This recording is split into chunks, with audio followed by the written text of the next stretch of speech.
espírita, e de pregai, por amor à causa espírita, e de pregai, trabalhadores da causa espírita, e de pregai, por amor à causa espírita, e de pregai,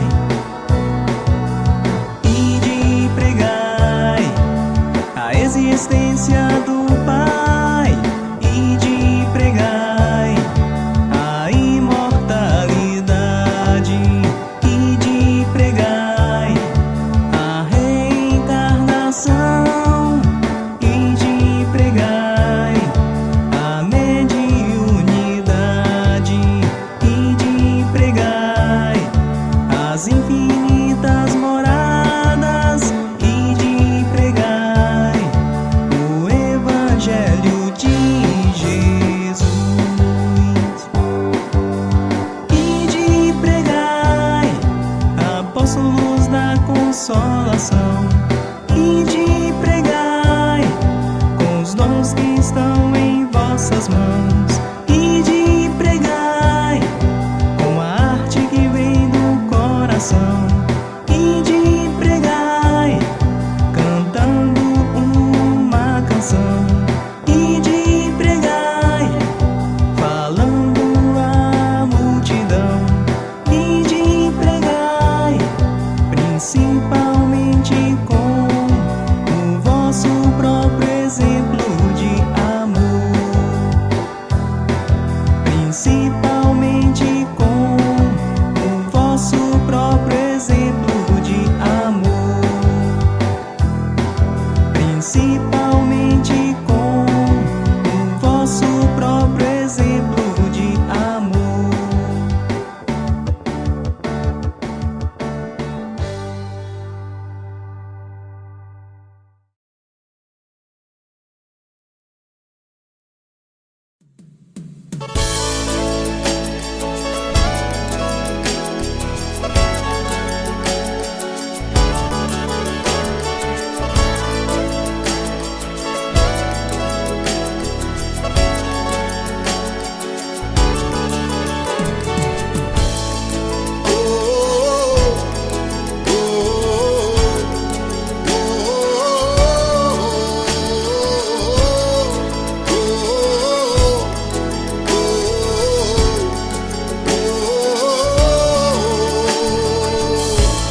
Já somos uma multidão e temos tanto a fazer. Não cabe mais indecisão, não há mais tempo a perder. Ignorar a aptidão é resvalar, é cair. São tantas as obrigações, já não dá mais pra fugir. Ninguém aqui precisa ser o médium do ano, um mar de virtudes, é só ser do bem. Doar um pouco de você, doando a si mesmo saúde e moral. Já são chegados os tempos de baixar o véu da ignorância, pra dissipar as trevas dessa nossa santa rebeldia. As grandes vozes do céu ressoaram, tomemos a lira da boa vontade e vamos ao divino concerto, fazendo a vontade do Pai. Corações tarefeiros de Deus, na obra do bem, não há quem não possa. É de sombra e de dor, toda ausência de amor. Não vê que a redenção do mundo tá batendo a porta. Corações tarefeiros de Deus, são tantos sinais, você é a resposta. Mova o seu coração, mãos na massa, cristão, que a obra é de Jesus, mas a tarefa é nossa.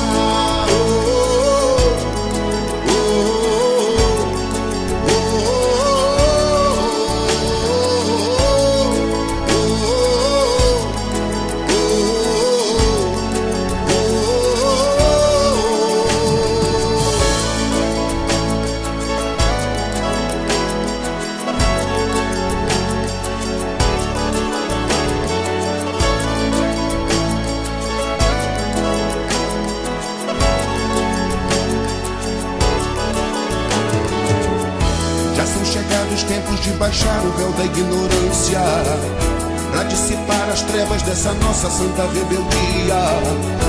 As grandes vozes do céu ressoaram, tomemos a lira da boa vontade e vamos ao divino concerto, fazendo a vontade do Pai.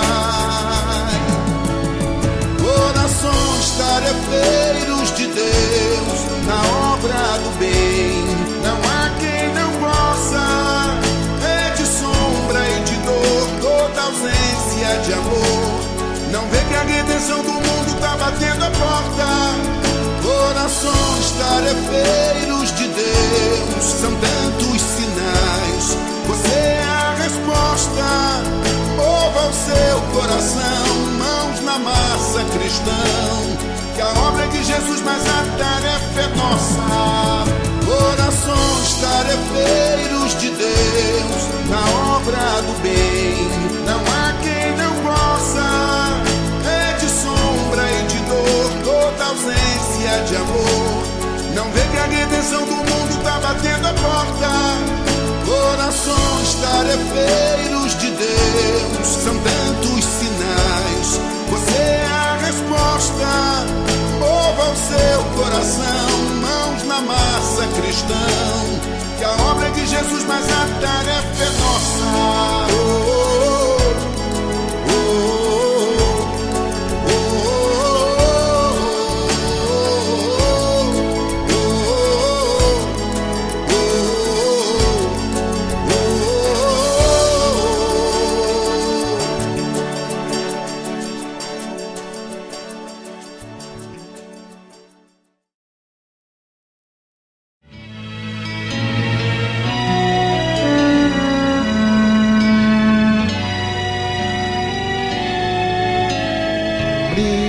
Vossa luz sobre a escuridão,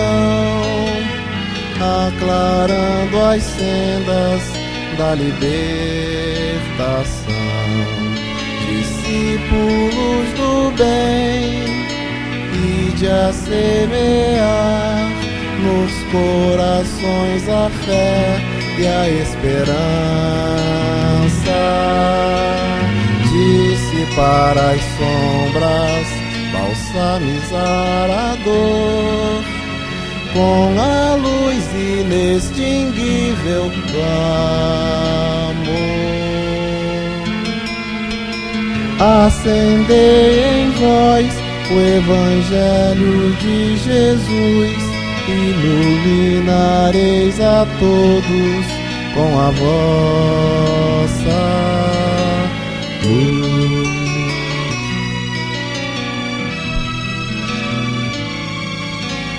Brilha a vossa luz, sobre a escuridão, aclarando as sendas da libertação. Discípulos do bem, ide a semear nos corações a fé e a esperança. Dissipar as sombras, balsamizar a dor com a luz inextinguível do amor. Acendei em vós o Evangelho de Jesus, iluminareis a todos com a vossa luz. Brilha a vossa luz, brilha a vossa luz, brilha a vossa luz, brilha a vossa luz.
Boa noite, queridos amigos e amigas. Boa noite a todos. Sejam bem-vindos ao canal do YouTube do Centro Espírita Miquel.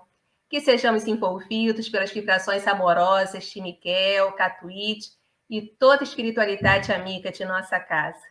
Para aqueles que ainda não me conhecem, sou Mônica Lima, trabalhadora da casa. Vamos dar início à nossa reunião pública de sexta-feira, começando, como sempre, com os avisos. Então, todas as informações sobre cursos, atendimento fraterno, reuniões, como fazer contato conosco, estão no Jornal do 100. É só vocês clicarem no link que está aqui na descrição do vídeo.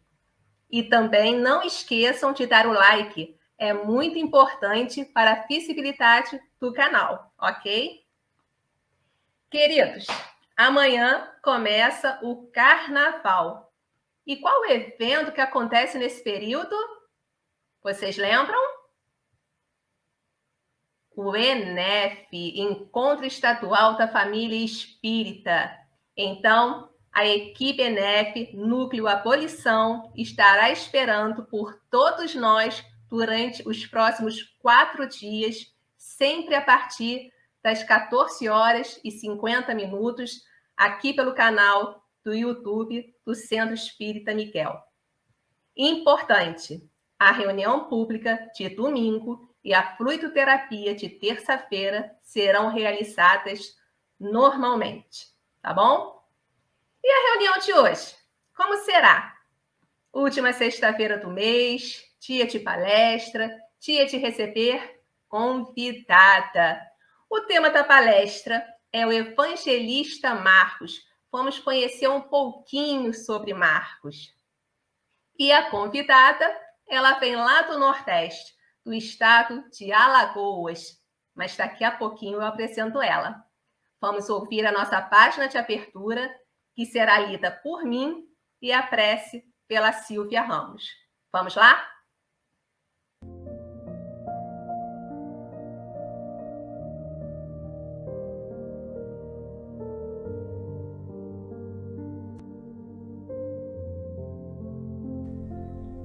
Do livro Vinha de Luz, de Francisco Cândido Xavier, pelo Espírito Emmanuel.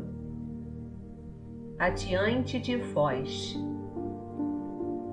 Mas ide dizer a seus discípulos e a Pedro que ele vai adiante de vós para a Galiléia. Marcos, capítulo 16, versículo 7. É raro encontrarmos discípulos decididos à fidelidade sem mescla nos momentos que a luta supera o âmbito normal.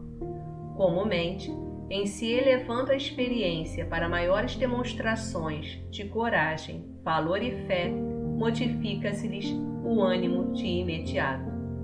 Conferte-se a segurança em indecisão, a alegria em desalento. Multipliquem-se os obstáculos e surgirá dolorosa incerteza. Os aprendizes, no entanto, não devem olvidar a sublime promessa do princípio, quando o pastor recompunha o rebanho disperso. Quando os companheiros, depois da ressurreição, refletiam no futuro, oscilando entre a dúvida e a perplexidade, eis que o mensageiro do Mestre lhes interessa aviso salutar, assegurando que o Senhor marcharia adiante dos amigos para a Galiléia, onde aguardaria os amados colaboradores a fim de assentarem as bases profundas do trabalho evangélico no porvir. Não nos cabe esquecer que, nas primeiras providências do apostolado divino, Jesus sempre se adiantou aos companheiros nos testemunhos santificantes. E assim acontece, invariavelmente, no transcurso dos séculos. O Mestre está sempre fazendo o máximo na obra redentora, contando com o esforço dos cooperadores apenas nas particularidades minúsculas do celeste serviço. Não vos entregueis às sombras da indecisão, quando permanecerdes sozinhos ou quando o trabalho se agrave na estrada comum. Ide, confiantes e otimistas, às provações salutares ou às tarefas dilacerantes que esperam por nosso concurso e ação. De certo, não seremos quinhoados por facilidades deliciosas, num mundo onde a ignorância ainda estabelece lamentáveis prisões, mas sigamos felizes no encalço das obrigações que nos competem, conscientes de que Jesus, amoroso e previdente, já seguiu adiante de nós.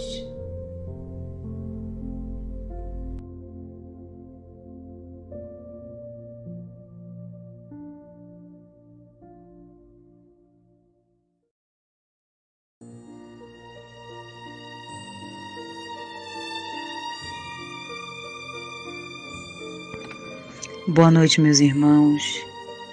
Boa noite a todos que hoje, tanto quanto eu, se encontram sedentos de colo, de respostas,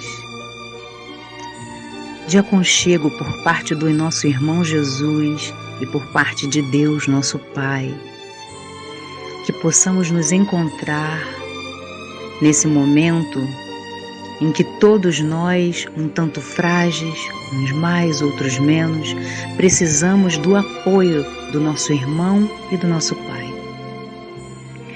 Aqui estamos juntos para fortalecer a nossa fé, o nosso amor, para fortalecer os nossos laços de irmandade, para que possamos caminhar juntos, a passos largos, em direção ao nosso aprimoramento moral. Que nessa noite nossas reflexões possam ser maiores, que os nossos encontros possam ser mais prósperos, que as verdades nos toquem mais profundamente e que tenhamos uma noite em que as reflexões que faremos possamos levar para todos os dias de nossas vidas. Obrigada, Jesus, pela oportunidade. Obrigada, Deus, pelo cuidado. Que nossa noite seja de muito amor. Que assim seja, graças a Deus.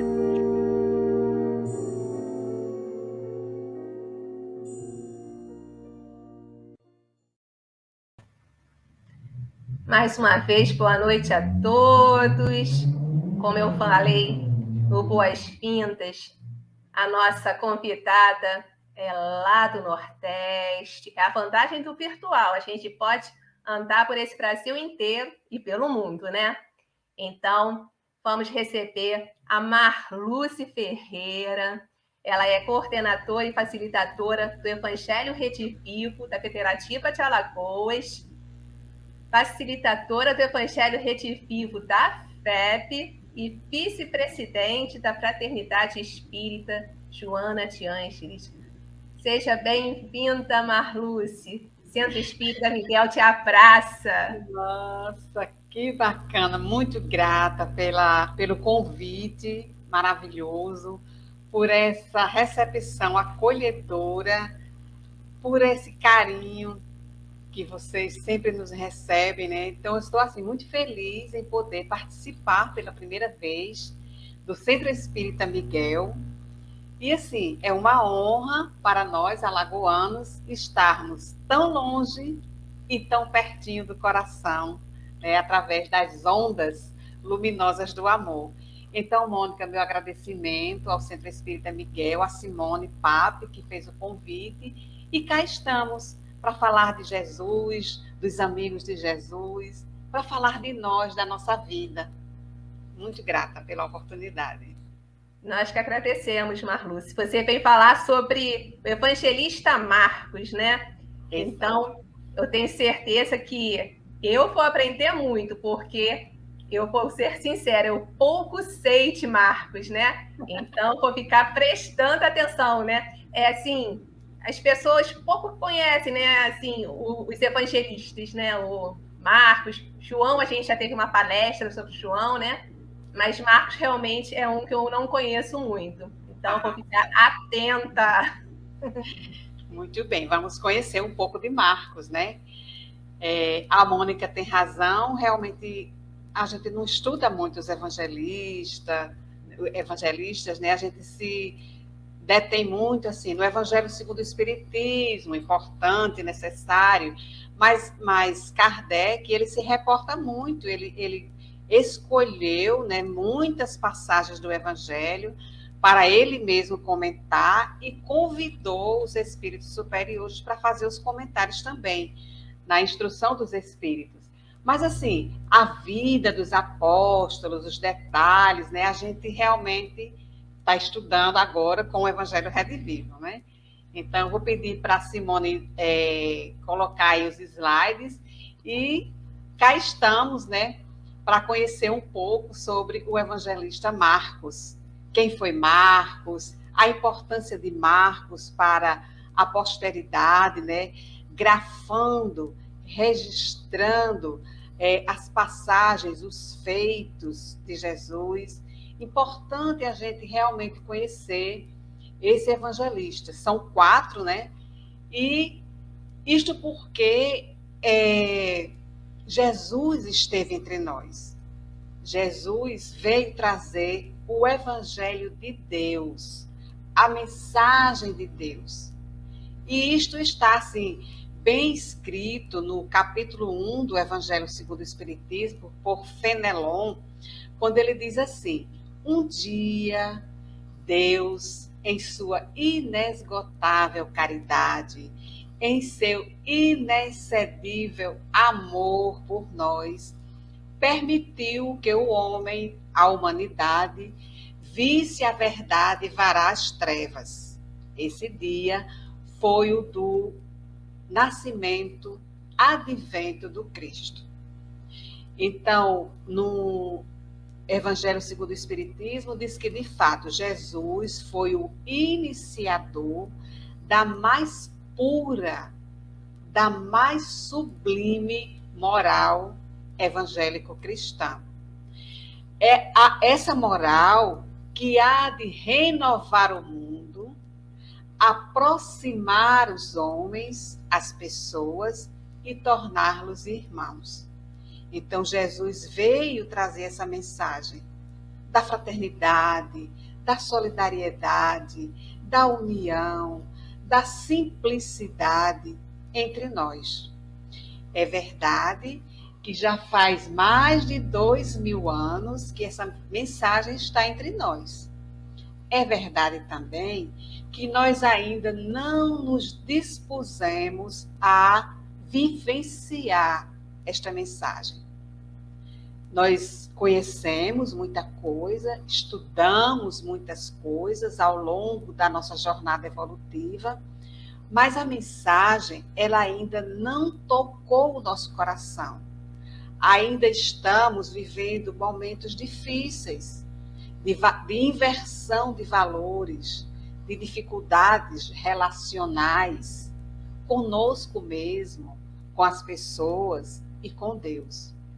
Mas a mensagem está aí, está posta, e nós precisamos não apenas conhecer, estudar, mas, sobretudo, refletir sobre essa mensagem, compreender o significado da mensagem de Jesus, compreender por que aconteceu isto ou aquilo, porque Jesus disse, às vezes, para nós, coisas estranhas de entender no texto, ao pé da letra. Então, tudo isso a gente vai, aos pouquinhos, se apropriando dessa mensagem. No dizer de Emmanuel, está aí no livro Fé e Vida, ele diz que o Evangelho é um só. A mensagem que Jesus trouxe para nós, o Evangelho de Deus, a mensagem de amor é uma só. O Evangelho é um só. Apesar, diz Emmanuel, dos séculos que passaram sobre a palavra de Jesus, né, a palavra amorosa do Divino Mestre, a lição, os ensinamentos, atravessaram todas as idades para nos felicitar com o seu saber atualíssimo. Jesus trouxe a mensagem há mais de 2000 anos, mas ela continua atualíssima. Por quê? A mensagem do Cristo, como as mensagens dos espíritos superiores, elas são atemporais, não tem tempo, elas são absolutamente morais e são universais. Então, nós estamos com a mensagem de Jesus para decifrar, para compreender ainda. Mas o Evangelho é um só, como diz Emmanuel. E o Cristo, ele nada escreveu. Ficou entre nós 33 anos, começou o seu ministério, a sua missão praticamente aos 30 anos, ficou apenas 3 anos entre nós, mas ele nada escreveu. E as palavras, os ensinamentos de Jesus, eles foram transmitidos de boca em boca, a tradição oral, de boca em boca. E depois de algumas décadas, é que foram transcritas em diferentes épocas, muito tempo depois da sua morte.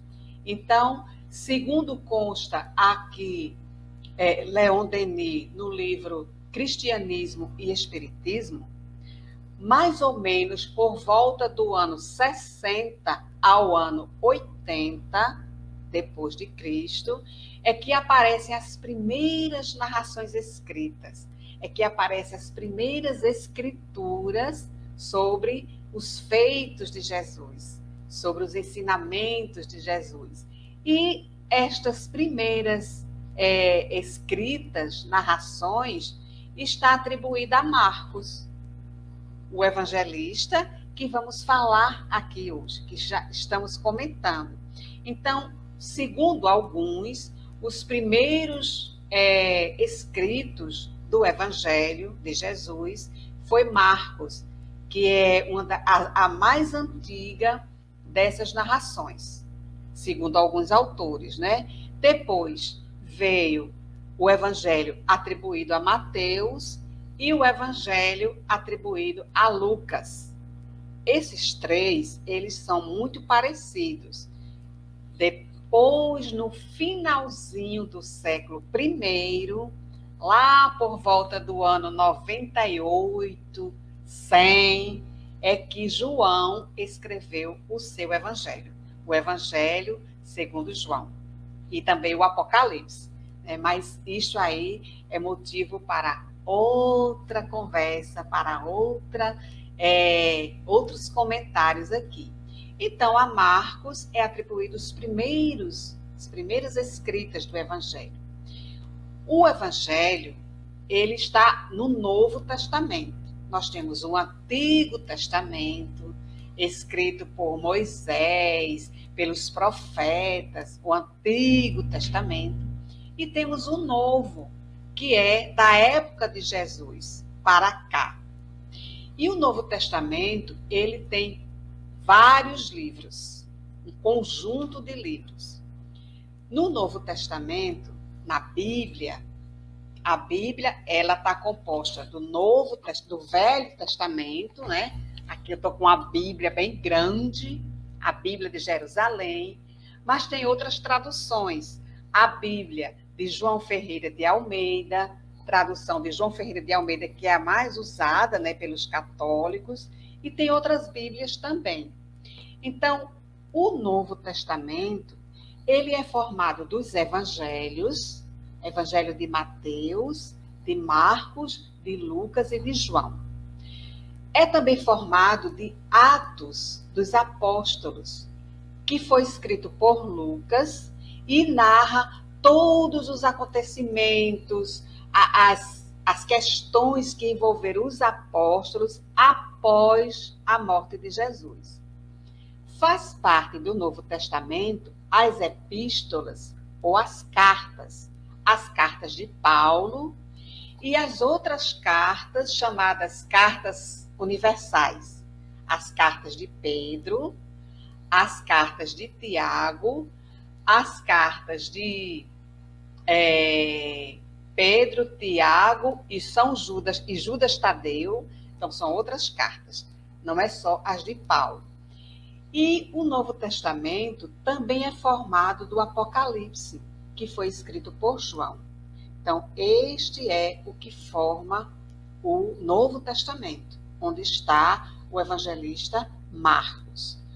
O ambiente histórico em que este evangelho foi escrito e foi vivenciado, né, toda essa história do Novo Testamento, é o ambiente do judaísmo.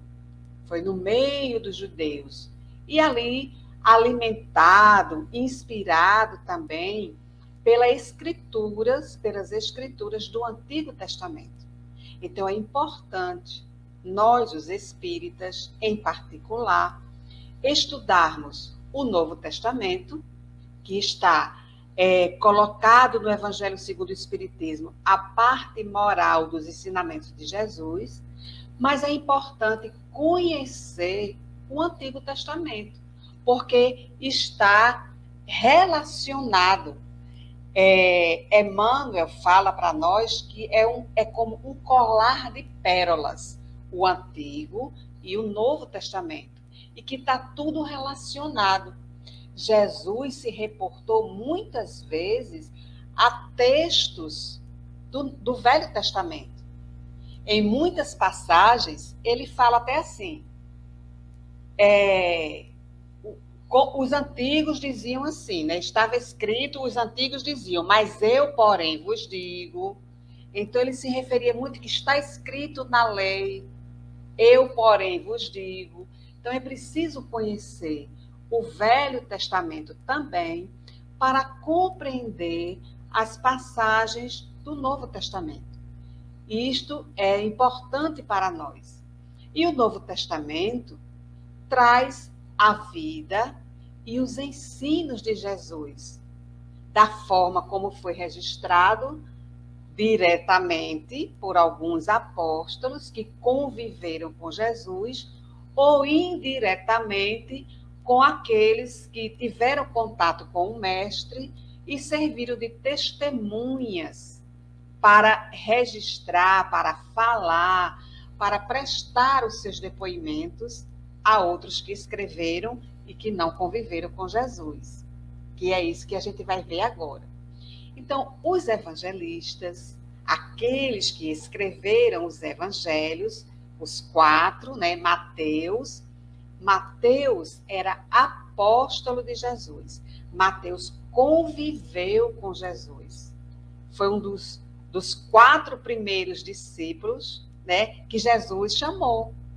E simplesmente Mateus, ele chegou para Mateus e disse, Mateus, vem e segue-me. E Mateus, o Levi, seguiu Jesus. Então, Mateus conviveu com Jesus e consta pelos estudiosos que o Evangelho de Mateus ele foi escrito inicialmente em hebraico ou aramaico. Aramaico era a língua falada no tempo de Jesus, mas depois foi escrito em grego. Marcos não conviveu com Jesus. O texto do Evangelho de Marcos foi escrito em grego. E como a gente vai ver aqui, baseado nas lembranças de Pedro, do apóstolo Pedro. Então, Marcos não conviveu com Jesus, não foi apóstolo de Jesus. Lucas escreveu o seu evangelho também em grego. Lucas também não conviveu com Jesus, não foi apóstolo de Jesus. Lucas escreveu o seu evangelho, baseado em informações que ele colheu de pessoas que conviveram com Jesus, como Maria, a mãe de Jesus, e outras testemunhas que conviveram com Jesus. Então, ele colheu informações. Lucas também não foi apóstolo. E João, evangelista, conviveu com Jesus, foi apóstolo de Jesus, né? Bem pequenininho, bem moço, bem jovem, 13, 14, 15 anos, João já estava com Jesus, ao lado de Jesus. E o texto do Evangelho de João também é em grego. Então a gente observa aqui que os evangelhos, eles foram escritos ou transcritos em grego. Por isso que o Novo Testamento é chamado de as Escrituras em grego. Os 3 primeiros, Mateus, Marcos e Lucas, eles são derivados da tradição oral, né? Escutava e eles escreviam, e também eles são muito parecidos. As histórias, as narrativas, são chamados evangelhos sinóticos ou semelhantes, parecidos. Porque, se a gente observar, o que tem um em Lucas, em Mateus ou em Marcos, tem nos 3. Então, há muita semelhança nos textos desses 3 apóstolos, desses 3 evangelistas, melhor dizendo. Mas também tem diferenças, como a gente vai ver aqui no Evangelho de Marcos. Lembrança quanto aos detalhes, lembrança dos autores e das suas percepções, dos seus sentimentos. No geral, eles narram mais ou menos as mesmas coisas, as curas, as viagens, as passagens de Jesus, mas tem algumas diferenças entre um e outro. Então, vamos aqui. Os amigos espirituais nos falam que a grandeza da doutrina de Jesus não está no fato do evangelho ter sido escrito por Mateus, por Lucas ou por João. Não é aí que está a doutrina, mas é na beleza imortal, nas lições morais que traz esses ensinamentos e que perpassa e perpassaram por todas as idades, ainda hoje, graças a Deus, atraindo os corações, porque no Evangelho estão todos os ensinamentos que a gente precisa saber, meditar, sentir e vivenciar para atingir o reino dos céus. Lembrando que o reino dos céus está dentro de nós, mas a gente precisa mergulhar para extrair esse reino dos céus, para aperfeiçoar, para aprimorar o que já está em nós como a marca do amor de Deus. Então, precisamos, sim, conhecer o Evangelho, meditar o Evangelho, sentir o Evangelho, mas, sobretudo, vivenciar. Nós estamos num momento de grande turbulência, num momento de muita agitação física do planeta, né? Geológica, maremotos, terremotos, tsunamis, pandemia, mas também num momento de turbulência moral, de inversão dos valores morais e que nós precisamos resgatar esses valores com o Evangelho em nosso coração, com o Evangelho em nossos pensamentos e palavras e, sobretudo, com o Evangelho em nossas ações. Então, o evangelista Marcos, ele teve um papel importante para o Evangelho, um papel importante para nós, considerando que foi o primeiro a ser escrito, segundo rezam alguns estudiosos. Mas Marcos não era o nome dele. O nome de Marcos, o primeiro nome era João. João era o primeiro nome, e isso está registrado em Atos, Atos dos Apóstolos, aí no capítulo 13, versículos 5 e 13. Então, João Marcos era o nome dele, mas ficou conhecido como Marcos. Marcos, na verdade, era o sobrenome, João Marcos. E a mãe de João, Maria Marcos, ou Maria de Jerusalém, ela parece que era uma senhora de muitos recursos. Ela, Joana de Cousa, entre outras patrícias, entre outras senhoras de posses, e que ajudaram muito no trabalho de Jesus, no trabalho da comunidade cristã.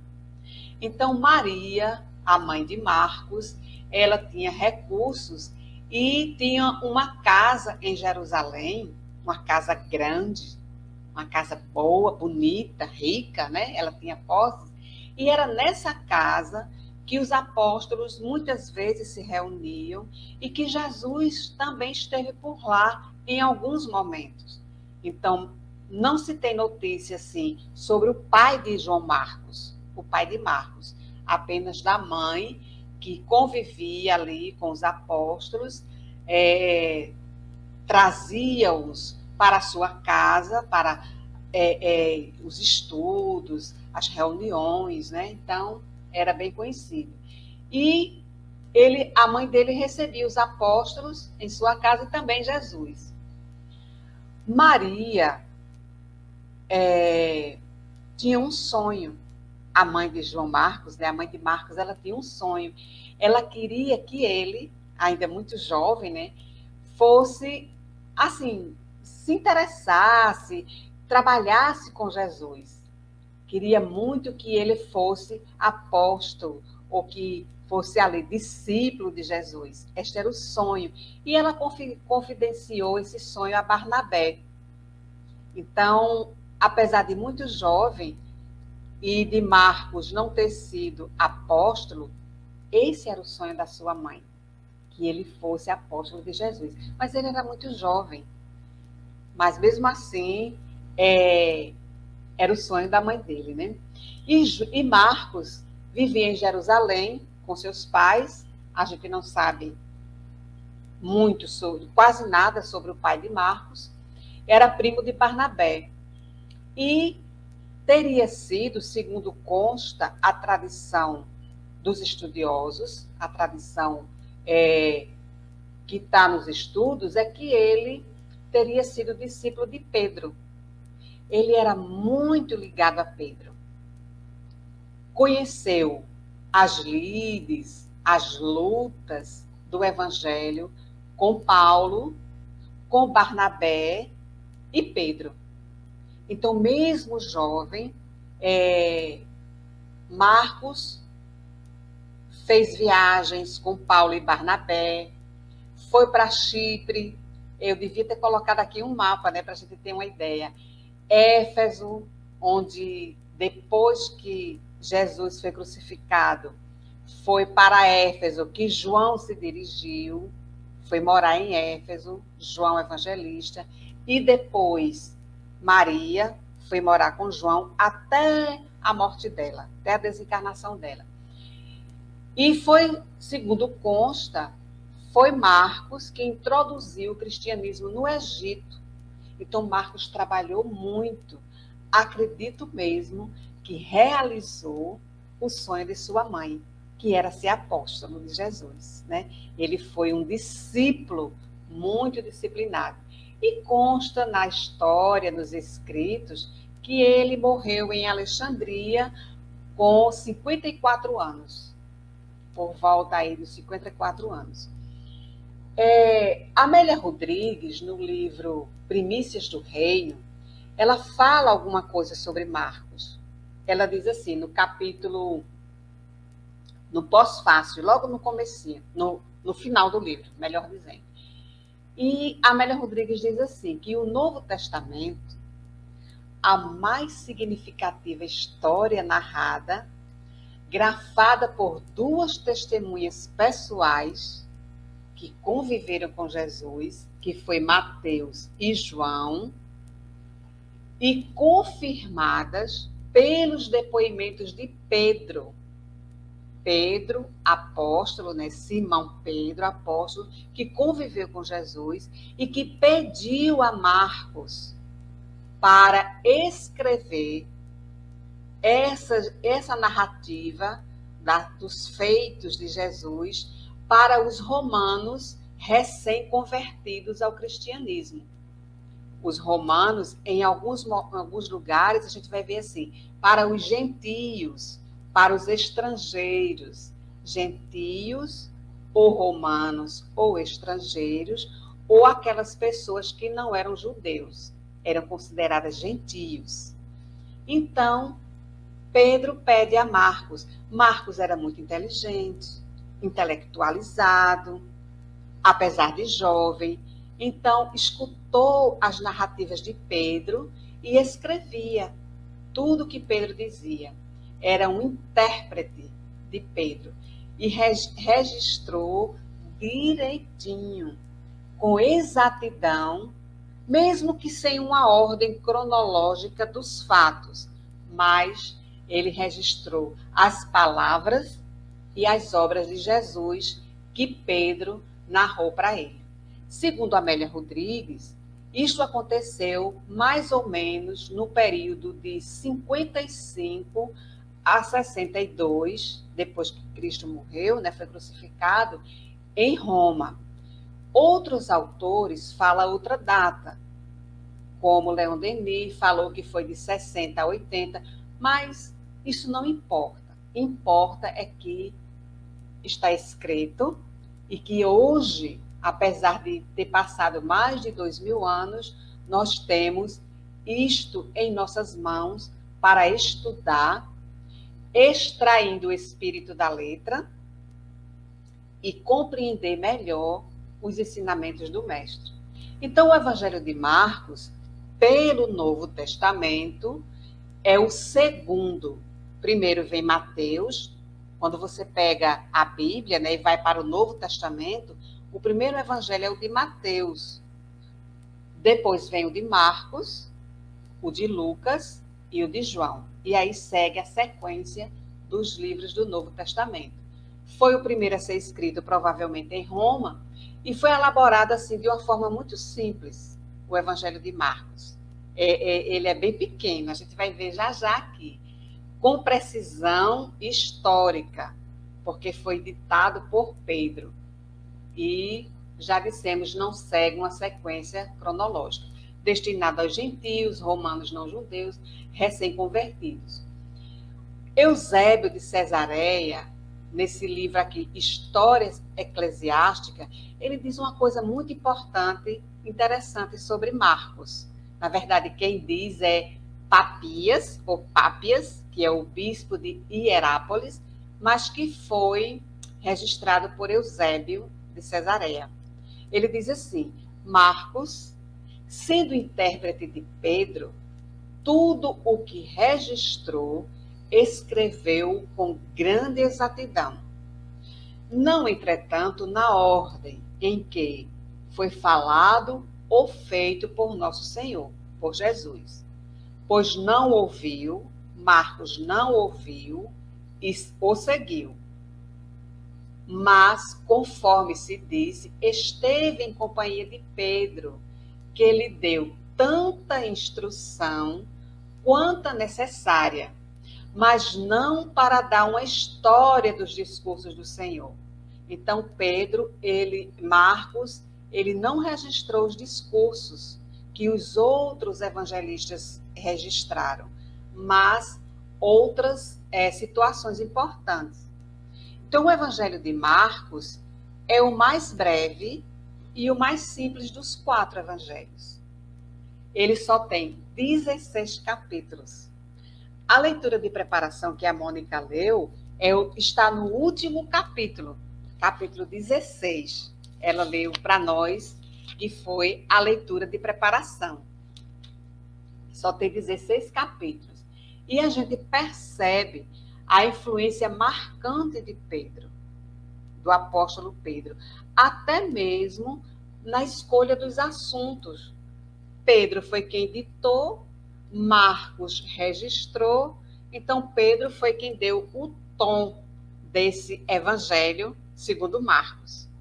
Interessante que Pedro tinha tanto carinho por Marcos, tanto amor, que tem uma passagem na primeira carta de Pedro, que está no capítulo 5, versículo 13, que ele chama Marcos de filho. É tão lindo isso. Em alguns registros fala que Marcos era sobrinho de Pedro, mas não era. Mas ele chama de filho.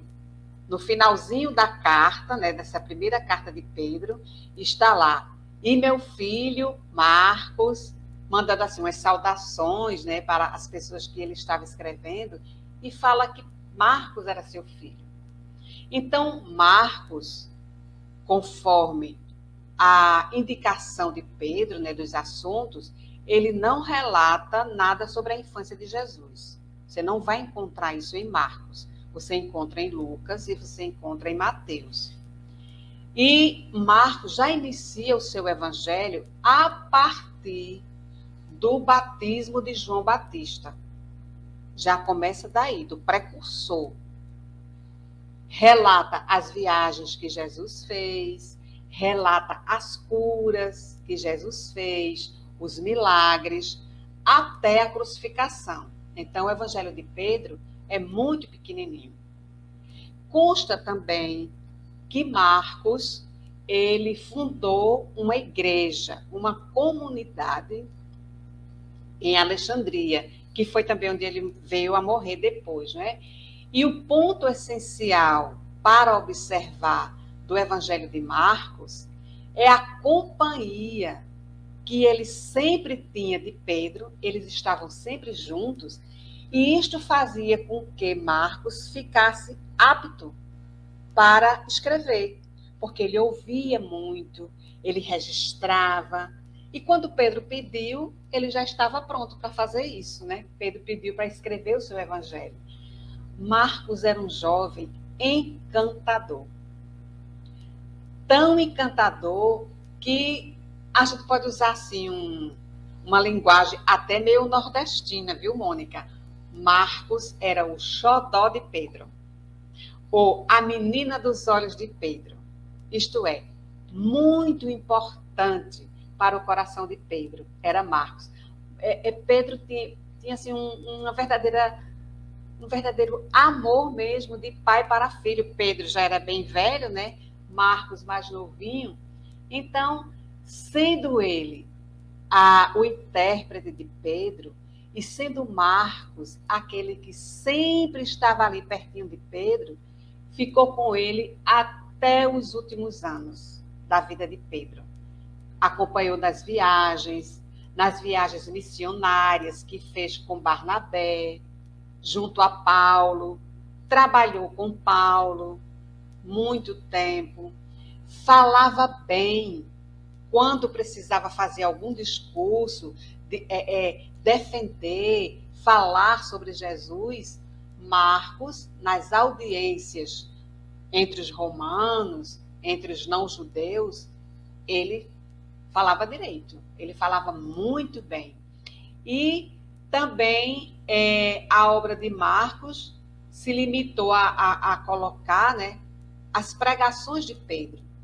Então, Pedro, as cartas de Pedro e os Atos dos Apóstolos, que narram as situações em que Pedro se envolveu logo após a crucificação de Jesus, Marcos estava sempre muito presente. Então, é importante o Evangelho de Marcos, porque a gente vai ver também não só a personalidade de Pedro aí, mas o jeitinho de Pedro. Então, alguns estudiosos falam sobre o Evangelho de Marcos. Diz assim: é o primeiro evangelho do qual se derivam o Evangelho de Mateus e o de Lucas, que foi escrito depois, né? Segundo alguns estudos. É o mais breve dos evangelhos, já falamos, só tem 16 capítulos. É o evangelho que enfatiza mais os atos de Jesus que os discípulos, como os outros. É o evangelho da ação, mostrando Jesus como um servo incansável. O Evangelho de Marcos trata disso.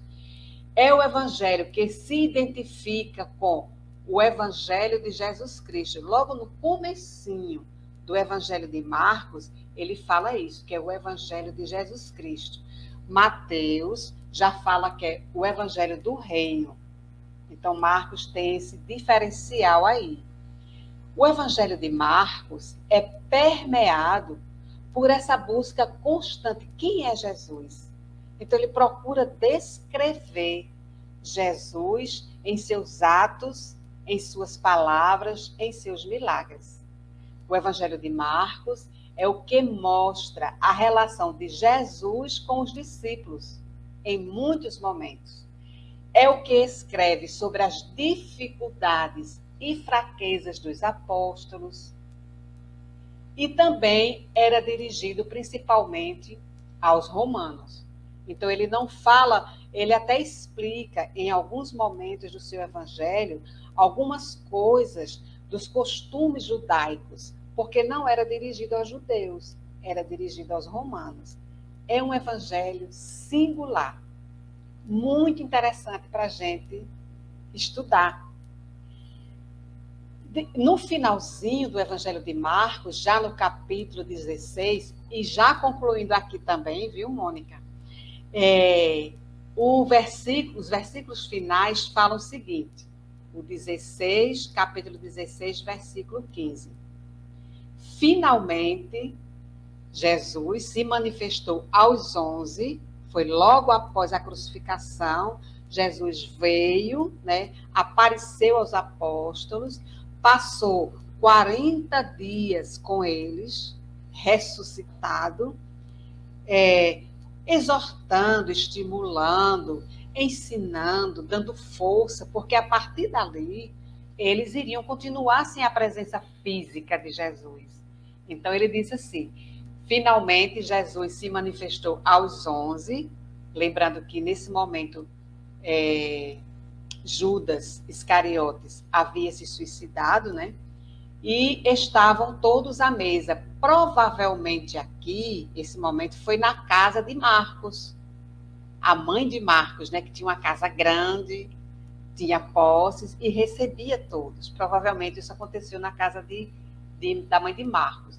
E Jesus disse para eles, ressuscitado, ide por todo o mundo, proclamai, pregai o evangelho a toda criatura.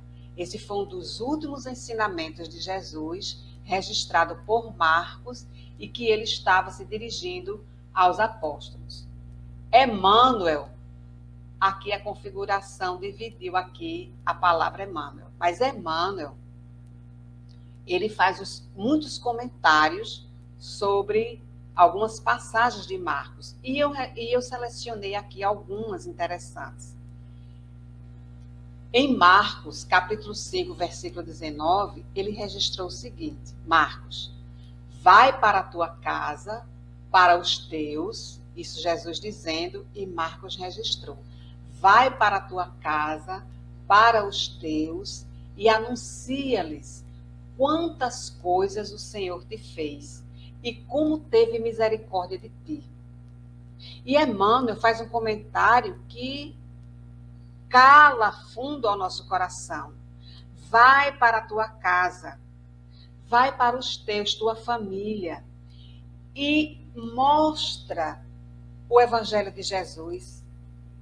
Mostra o que já recebemos de bom com a doutrina espírita, principalmente no nosso exemplo, na nossa compreensão, na nossa tolerância. E Emmanuel comenta, se recebeste a luz do Senhor, meu amigo, vai servir ao Mestre junto aos teus, dos que se prendem à tua caminhada, referindo-se à nossa família. Se não possuis a família direta, consanguínea, que está ali junto com você, possuis a indireta. Se não contas parentela, se não tens parentes, tens vizinhos.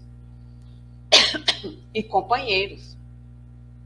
Anuncia os benefícios do Salvador, exibindo a própria cura, a própria melhoria, a própria transformação. Quem demonstra a renovação de si mesmo em Cristo, habilita-se a cooperar na renovação espiritual dos outros. Quanto ao bem-estar próprio, quanto ao seu bem-estar por ter Cristo no coração, nos pensamentos, nas palavras, por se esforçar em ser uma pessoa melhor, será chamado a essa recompensa no momento certo. Então, Marcos registra essa fala e Emmanuel diz: se a gente já conhece o Evangelho de Jesus, se a gente já faz o Evangelho no lar uma vez por semana, se fazemos algum comentário do Evangelho, das passagens de Jesus, temos condição de consolar, de confortar qualquer um que chegue junto a nós. E muitas vezes encaminhado pela espiritualidade amiga, porque sabe que ali encontrará uma palavra de consolo. Então, vai para a tua casa e junto aos teus, fala de Jesus para as crianças, para os idosos, para quem está sem arrimo nessa pandemia, está triste, desesperado, perdeu entes queridos, perdeu emprego, perdeu empresa. Consola, fala de Jesus a essas almas. E João, em outro momento, registrou que Jesus perguntou aos discípulos e seus apóstolos em meio a uma multidão que o ouvia e que estava faminta. E que os apóstolos disseram assim: Senhor, vamos dispersar a multidão, porque já está ficando noite e eles têm fome. E Jesus perguntou: quantos pães tendes? Essa é uma fala de Emmanuel, uma reflexão de Emmanuel no livro Fonte Viva, capítulo 133, que tendes. E Emmanuel faz um comentário muito interessante para a nossa reflexão. A pergunta, quantos pães tendes, denuncia a necessidade de algum concurso para o serviço de multiplicação. Que tendes? Infinita é a bondade de Deus. Todavia, algo deve surgir do nosso eu em nosso favor. Em qualquer terreno de nossas realizações para a vida mais alta, apresentemos a Jesus algumas reduzidas migalhas de esforço próprio e estejamos convictos de que o Senhor fará o resto. Marcos registra e Emmanuel explica, comenta, o que a gente tem para oferecer. Por menor que seja a nossa migalha, que seja boa, no bem, ofereçamos, porque ela vai se multiplicar. Emmanuel nos exorta para que a gente possa oferecer algo de bom a quem quer que esteja em nosso redor. É como o óbolo da viúva. A viúva não tinha quase nada para oferecer de doação ali na entrada da igreja. E o que ela tinha, ela colocou lá. E Jesus fez a chamada de atenção. Está vendo aquela viúva? Ela não tinha quase nada. Ela deu até do que lhe faltava. Os outros que ofereceram de doação uma moeda mais alta, não falta nada para eles. Então, o que Emmanuel está dizendo aqui é o que é que nós temos. Nós temos um abraço, nós temos uma oração para fazer por alguém que sofre, que está desesperado, ideação suicida, depressão. Nós temos uma palavra de carinho, um olhar carinhoso, estou aqui em que posso ajudar. É isso que nós temos, ofereçamos aos irmãos. Por quê? Por mais reduzida que seja essa migalha do nosso esforço, do nosso coração, ela será multiplicada. E para concluir, o capítulo 16, 15 de Marcos, que fala sobre isso. Ide por todo o mundo e proclamai o evangelho a toda criatura. Diz Emmanuel, no livro Ceifa de Luz, prossigamos, assim, atentos na construção da doutrina espírita, sobre os princípios de Jesus, porquanto, seja hoje, amanhã, depois de amanhã ou no grande futuro, todas as criaturas da terra, uma por uma, se aproximarão da escola do amor e da verdade, a fim de encontrarem a felicidade real, não só no campo da inteligência, mas também, e acima de tudo, nos domínios do coração. Então, o evangelho do reino, o evangelho de Deus, o evangelho de Jesus será pregado a todas as criaturas, para que então venha o fim do império do mal, para que então a terra seja um mundo feliz. Precisamos colaborar com Jesus nessa tarefa de evangelizar-se e de evangelizar toda a criatura. E isso é interessante porque diz aqui Viana de Carvalho, no livro Atualidade do Pensamento Espírita, há necessidade de iniciar-se o esforço de regeneração em cada indivíduo, dentro do Evangelho, com a tarefa nem sempre amena da autoeducação. Então, a regeneração começa em nosso mundo íntimo. A regeneração do planeta físico, geológico, já está acontecendo. A renovação, a melhoria, maremoto, terremoto, tsunami, inclinação do eixo da Terra, melhorias geológicas, que para nós é destruição, mas que na verdade é renovação. Mas isso é a renovação da morada, da casa do Pai, o planeta Terra. Mas a regeneração dos moradores, nós, começa em nosso íntimo. Por isso que Jesus disse, e que Marcos muito bem registrou, ide e proclamai, pregai o evangelho a toda criatura, a todo o planeta Terra. E foi isso que disse Jesus.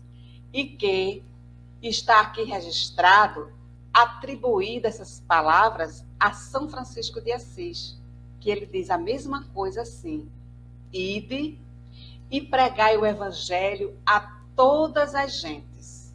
Se precisar, use palavras. Então, meus amigos, o evangelho é a mensagem do Cristo que precisa ser conhecida, meditada, sentida e vivida. Se precisar, use palavras, quer dizer, façamos o nosso exemplo. O exemplo vale mais do que 1000 palavras.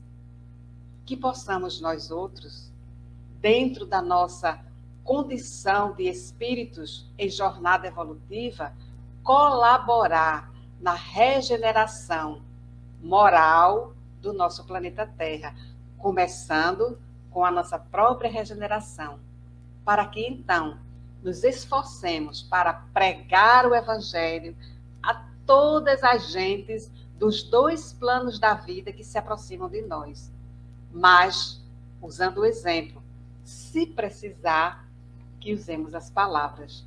Muito grata ao Centro Espírita Miguel por essa oportunidade de estarmos aqui juntinhos, conhecendo mais um pouco do Evangelho de Marcos, mas, sobretudo, da Palavra de Jesus, do Evangelho de Deus trazido por Jesus. Centro Espírita que agradece, Marluce. Olha, aprendi muito essa noite com o Marcos, né? Mas o interessante é isso, né? Jesus só quer um pouquinho, migalhas do nosso esforço, né? Migalhas, é verdade. Né? Então, assim, agradeço muito, né, em nome do Centro Espírita Miguel, a sua presença, a sua explanação. Ficaria horas e horas aqui ouvindo você falar. E você fala de usar as palavras, né? Exemplo. Eu gosto muito de usar música, né? E hoje, conversando com a Papi, gente, a Papi está aqui no estúdio, tá? É ela que está comandando. Eu falei assim, meu Deus, que música eu vou colocar para poder finalizar, né, a palestra de Marluz. E a espiritualidade sempre nos intui, né? Então, a gente vai ouvir a música agora e depois eu convido você a fazer a prece final, encerrando a nossa reunião. Tá? Um beijo grande no seu coração. Queria conhecê-la pessoalmente, te abraçar, né? Mas sinta-se aí abraçada aí em Alagoas, nessa terrinha aí. Tranquilo. Muito bom. Tá? Vamos na música, Papi?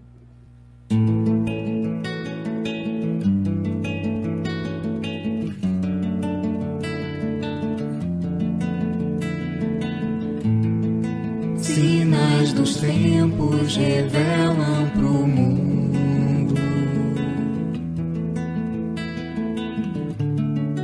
a nova era se implantar.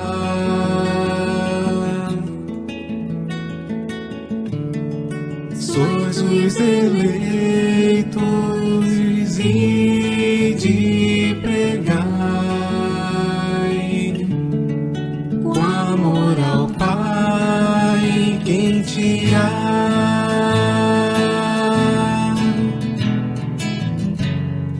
Planta, regar, cultivar, edificar com coragem e fé o bem professar.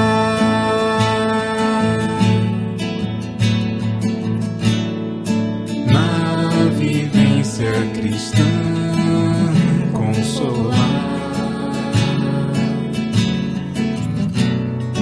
deixar o amor de Deus triunfar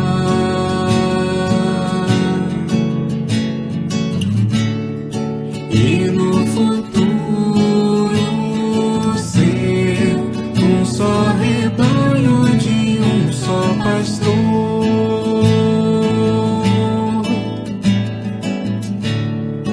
vivenciando com Cristo o amor.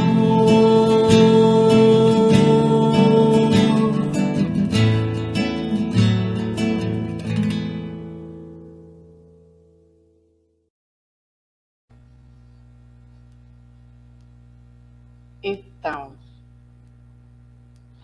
vamos agradecer a Jesus os momentos de alegria, agradecer os momentos de dores, de sofrimento, porque são eles que fazem com que paremos para refletir sobre a vida, sobre a solidariedade, sobre a fraternidade. Agradecemos, Senhor, a oportunidade de estarmos aqui, reencarnados, vivenciando todos os momentos importantes para a nossa própria evolução. Obrigado, Senhor, por ter trazido até nós o Teu Evangelho, a Tua mensagem de luz. Obrigado, Senhor, aos apóstolos que ao longo de tantos séculos ainda repercute em nós os seus escritos. Conforme nos narra Emmanuel, escritos que foram presididos pelos amigos espirituais, inspirados pelos amigos espirituais, a fim de que perpassasse por toda a história da humanidade, chegando aos dias de hoje, a cobrir o nosso coração com as messes de luz e paz. Obrigado, Senhor, pela família consanguínea ou espiritual, que aquece o nosso coração, que nos oportuniza momentos de aprendizado e de reflexão. Abençoa, Senhor, a todos nós que aqui estamos buscando os teus ensinamentos, buscando a vivência dos teus ensinos, a fim de que melhoremos e retornemos à casa do Pai, qual filho pródigo, com o coração arrependido dos erros cometidos, mas com o coração cheio de alegria por recomeçar a jornada. Obrigado, Senhor, por tantas coisas que recebemos, pelo que havemos de receber. Obrigado por teu amor e porque um dia disseste a nosso Pai: nenhuma das ovelhas que o Senhor me confiou se perderá. As ovelhas, Senhor, somos nós. E aqui estamos, na certeza de que não desistirá de nenhum de nós. Estarás conosco até o fim dos tempos. Por isso, Mestre, agradecemos hoje e sempre esse amor de irmão mais velho, esse amor que nos seguirá até a nossa purificação. Abençoa, Jesus, as casas espíritas, os pontos de luz entre a terra e o céu, todas as casas que se transformam em espaço de luz para o nosso próprio crescimento. Abençoa o Centro Espírita Miguel, que oportuniza a consolação e o esclarecimento, a esperança e o acolhimento. Abençoa os seus dirigentes dos dois planos da vida e permite, Senhor, a fortaleza dos seus trabalhadores, a fim de que a esperança possa estar presente em cada um que busque o consolo e a paz. Obrigado, Mestre querido, por tudo. Muito obrigado, Senhor.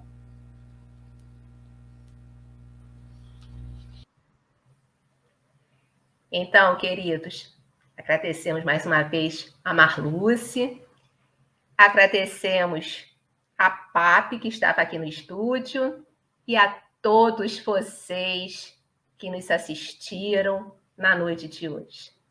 Agora vamos ao Sheal, a evangelização infantil. É hora das crianças, tá bom? Fiquem com Deus.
Vamos pra lá, na evangelização. Vamos que é certo, paz, amor e união. Fique triste. Vamos lá aprender o Evangelho de Jesus e deixar entrar na mente, no coração e sair das nossas mãos. Oba, é dia da evangelização. Que alegria! Oba, é dia da evangelização. Que alegria! Será que tem remédio pra curar meu tédio? Será que existe cura pra toda essa loucura? Calma, o mundo precisa de pausar. Será que estava escrito em algum livro antigo? Se foi premeditado ou coisa do acaso? Calma, o mundo precisa de pausar. No fim tudo volta ao seu lugar. Talvez seja a hora pra pensar. Nem tudo se pode controlar. O que será que o mundo tem a falar? No fim tudo volta ao seu lugar. Talvez seja a hora pra pensar. Nem tudo se pode controlar. O que será que o mundo tem a falar? Calma, calma, calma.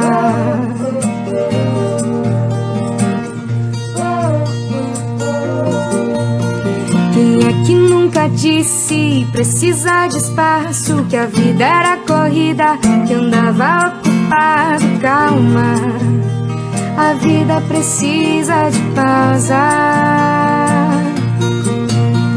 Quem é que nunca disse que faltava tempo pra ficar em casa, ficar sem fazer nada? Calma, a vida precisa de pausar. No fim tudo volta ao seu lugar. Talvez seja a hora pra pensar. Nem tudo se pode controlar. O que será que o mundo tem a falar? No fim tudo volta ao seu lugar. Talvez seja a hora pra pensar. Nem tudo se pode controlar. O que será que o mundo tem a falar? Calma, calma, calma. Fecho os meus olhinhos, faço uma oração. Este é meu jeitinho de falar com Deus, com o coraçãozinho cheio de gratidão. Este é meu jeitinho de falar com Deus. Peço com carinho, paz e proteção. Este é meu jeitinho de falar com Deus. Lembro do irmãozinho em dor e aflição. Este é meu jeitinho de falar com Deus.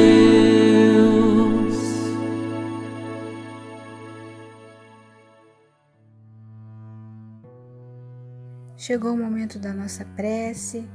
Vamos elevar nosso pensamento até Deus e até Jesus.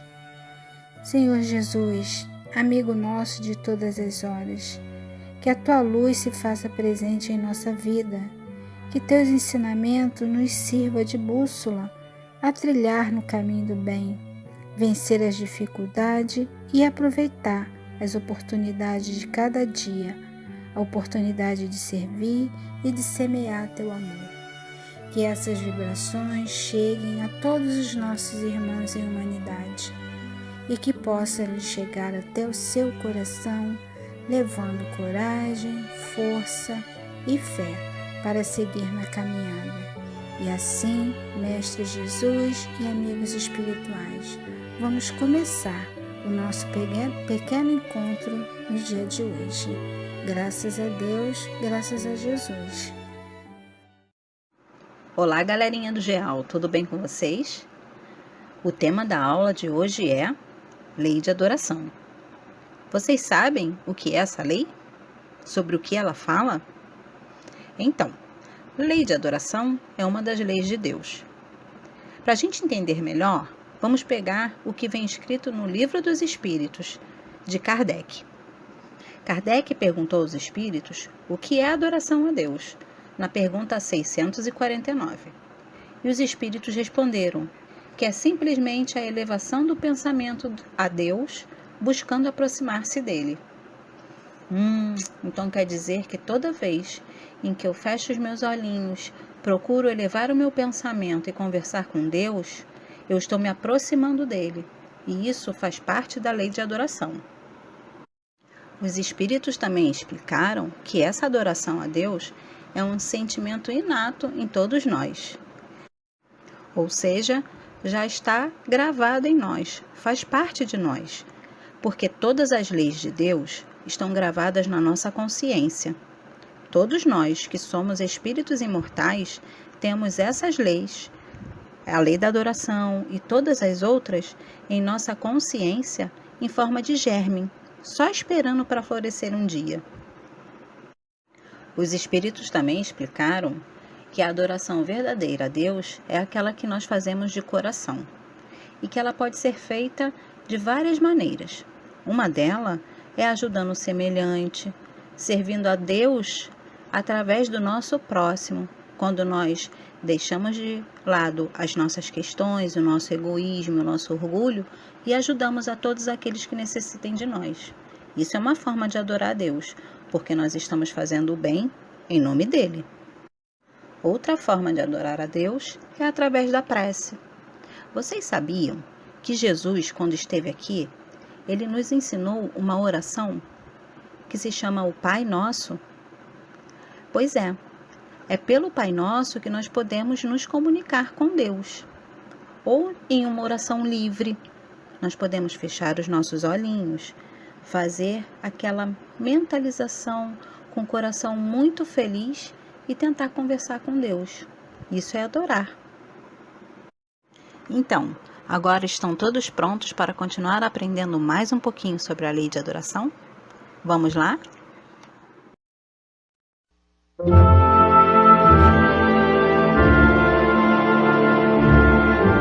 Cânticos de louvor. Quando a vida começava no mundo, os pássaros sofriam bastante. Pousavam nas árvores e sabiam voar, mas como haviam de criar os filhotinhos? Isso era muito difícil. Obrigados a deixar os ovos no chão, viam-se quase sempre perseguidos e humilhados. A chuva resfriava-os e os grandes animais, pisando neles, quebravam-nos sem compaixão. E as cobras? Essas rastejavam no solo, procurando-os para devorá-los, na presença dos próprios pais, aterrados e trêmulos. Conta-se que, por isso, as aves se reuniram e rogaram ao Pai Celestial lhes desse o socorro necessário. Deus ouviu-as e enviou-lhes um anjo, que passou a orientá-las na construção do ninho. Os pássaros não dispunham de mãos. Entretanto, o mensageiro inspirou-os a usar os biquinhos, e mostrando-lhes os braços amigos das árvores, ensinou-os a transportar pequeninas migalhas da floresta, ajudando-os a tecer os ninhos no alto. Os filhotinhos começaram a nascer sem aborrecimentos, e quando as tempestades apareceram, houve segurança geral. Reconhecendo que o Pai Celeste havia respondido às suas orações, as aves combinaram entre si cantar todos os dias, em louvor do santo nome de Deus. Por essa razão, há passarinhos que se fazem ouvir pela manhã, outros durante o dia e outros ainda no transcurso da noite. Quando encontrarmos uma ave cantando, lembremos-nos, pois, de que do seu coraçãozinho coberto de penas está saindo o eterno agradecimento que Deus está ouvindo nos céus.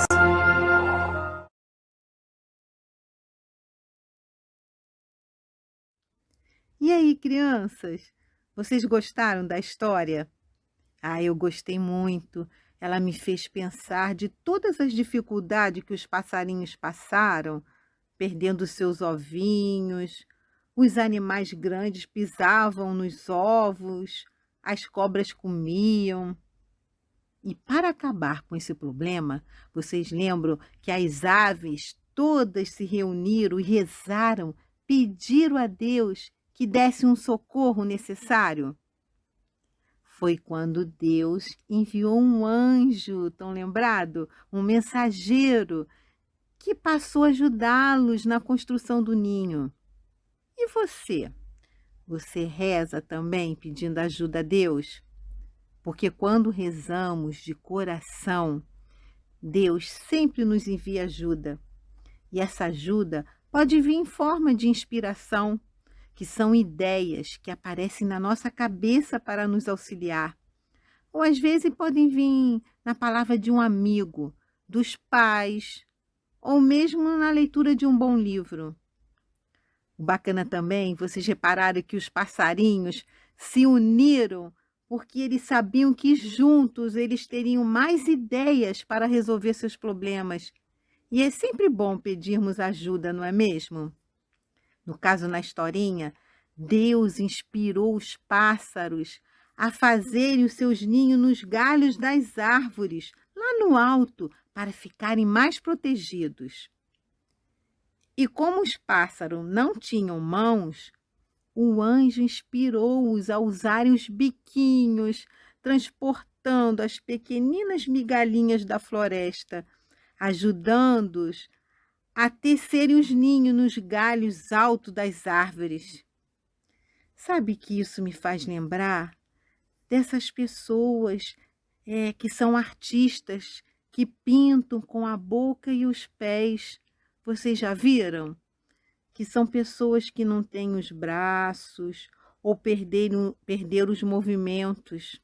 E Deus os inspirou a utilizarem os pés e a boca para pintarem lindos quadros. As dificuldades nos fazem crescer. A gente repara também que foi nessa mesma dificuldade que os passarinhos aprenderam a construir suas casinhas, seus ninhos. Vamos prestar mais atenção, porque atrás de uma dor sempre tem uma lição. Então, falando mais da historinha, os passarinhos começaram a nascer sem os aborrecimentos. Eles nasciam agora com mais segurança, porque eles estavam lá no alto das árvores, longe das patas dos animais grandes, da fome das cobras. E quando as tempestades vinham, eles estavam mais seguros. Eles ficaram mais experientes, tendo mais fé, mesmo nos dias de tempo ruim. E eles reconheceram que Deus tinha respondido suas orações, e as aves combinaram de cantarem todos os dias em agradecimentos a Deus. Foi por essa razão que os passarinhos estão sempre cantando, seja de noite ou de dia. Que a gente possa ser que nem os passarinhos, que mesmo no meio da tempestade, eles estão sempre cantando. E agora? Como estão os passarinhos?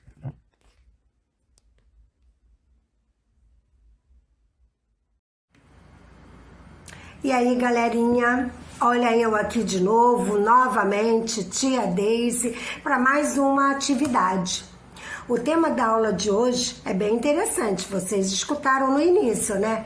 Lei de adoração, adorar, amar, orar. Como você acha que Deus se sente quando você ora? Será que Ele escuta? O que você acha? O que podemos pedir a Deus em nossas preces, hein? Tudo que a gente quiser, desde que seja uma coisa boa? Podemos orar a Deus pedindo por outras pessoas? Claro que sim, né? E isso muito agrada ao nosso Pai que está no céu, na terra e em todo e qualquer lugar. Porque mesmo longe do outro, nós podemos ajudar através de uma prece sincera. Agora, nem tudo que pedimos a Deus, Ele nos atende. Os responsáveis por vocês, esses que tomam conta e cuidam de vocês, eles fazem tudo aquilo que vocês pedem? Claro que não, não. Já imaginou se tudo que a gente pedisse, a gente fosse atendido? Íamos ficar mimadinhos, cheios de vontade, e isso não é bom. Nananina, não. Não é bom. Somos sempre atendidos naquilo que é melhor para nós, no momento certo. Assim Deus age conosco. Nós estamos estudando uma das 10 leis morais, a lei de adoração. E de acordo com a doutrina espírita, que é um conjunto de leis divinas. Esses ensinamentos estão expressos numa das obras básicas do Espiritismo, com o título O Livro dos Espíritos. Vocês já escutaram falar? Não sei se vocês têm em casa. A palavra lei, empregada no caso, é no sentido de fluir como um rio. Essa lei não é no sentido de uma obrigação ou uma regra. E bonitos esses dizeres, né? Fluir como um rio. Mas não são minhas palavras, não. Eu li isso num site e achei legal falar para vocês, já que está no tema. Para a prece ser útil ao homem, deve ser sincera e originar de seu coração, sem nenhum interesse ou qualquer ambição, a não ser a de estar em comunhão com a espiritualidade, se auxiliar e auxiliar ao próximo. No livro Vida Feliz, Joana de Ângeles nos diz assim, pela psicografia de Divaldo Franco: busca as fontes da vida, onde aurirás energias puras e paz, se referindo ao momento de oração. E aurirás, o que quer dizer? Quer dizer extrair, colher, inspirar, absorver, aspirar, se sentir melhor, absorvendo as vibrações positivas da prece proferida. Adoração a Deus, pensar em Deus, elevar o pensamento a Ele. A adoração verdadeira é a do coração, porque o que importa são os sentimentos e a intenção. Bom, agora vamos à nossa atividade? Vocês vão precisar de lápis, de uma canetinha, eu vou usar esse hidrocor aqui. E giz de cera, eu usei essas 3 cores aqui. Nós vamos fazer um patinho com a nossa mão, porque com as nossas mãos nós fazemos grandes coisas, né? Não há necessidade da gente fazer assim com as mãos na hora da prece, mas muita gente faz, mas não tem problema, se quiser fazer. E com as nossas mãos nós auxiliamos ao outro, não é assim? E somos também auxiliados. Então vamos fazer um patinho. Esse aqui, ó, que eu já fiz. Então, vou mostrar aqui passo a passo para vocês. Vocês vão pegar a mãozinha de vocês, vão abrir bem esse dedo aqui, os outros são fechados, ó. Abre bem esse aqui, esses aqui são fechados. Coloca numa folha de papel, eu esqueci de falar isso, né? Desculpa. Não precisa cobrir o pulso, não.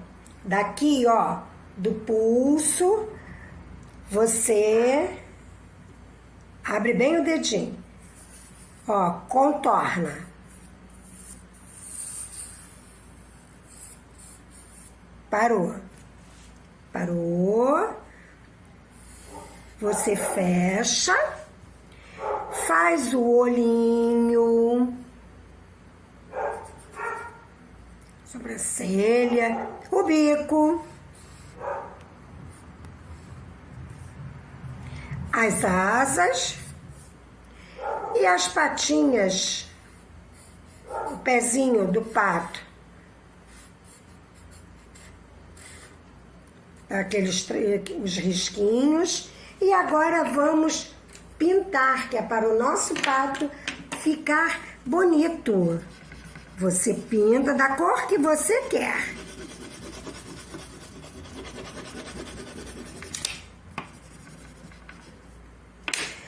O biquinho dele.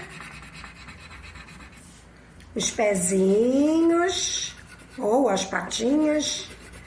Isso. Você pode fazer o chãozinho, como eu fiz. Olha, opa.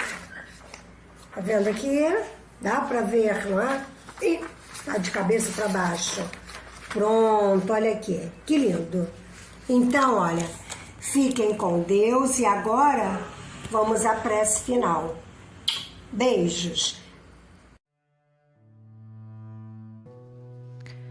Pai nosso que estás nos céus, santificado seja o vosso nome, venha a nós o vosso reino, seja feita a sua vontade, Pai, assim na terra como nos céus. O pão nosso de cada dia dá-nos hoje, perdoa, Senhor, as nossas ofensas, assim como nós perdoamos a quem nos tem ofendido. Não nos deixeis cair em tentação, mas livrai-nos do mal, porque teu é o poder, todo o reino e toda a glória, agora e para sempre, graças a Deus.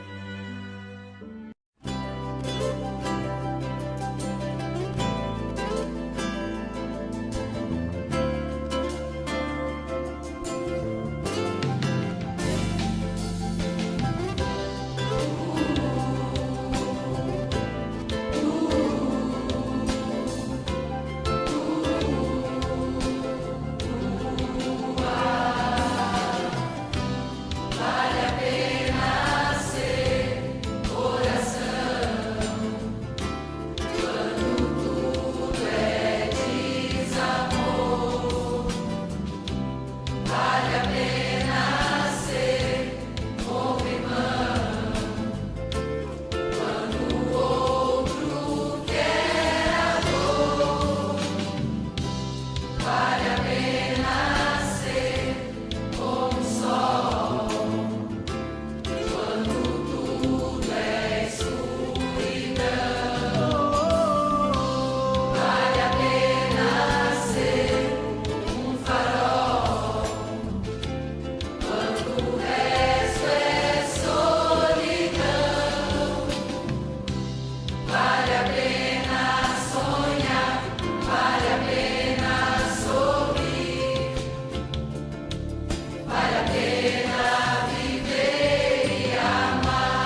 fala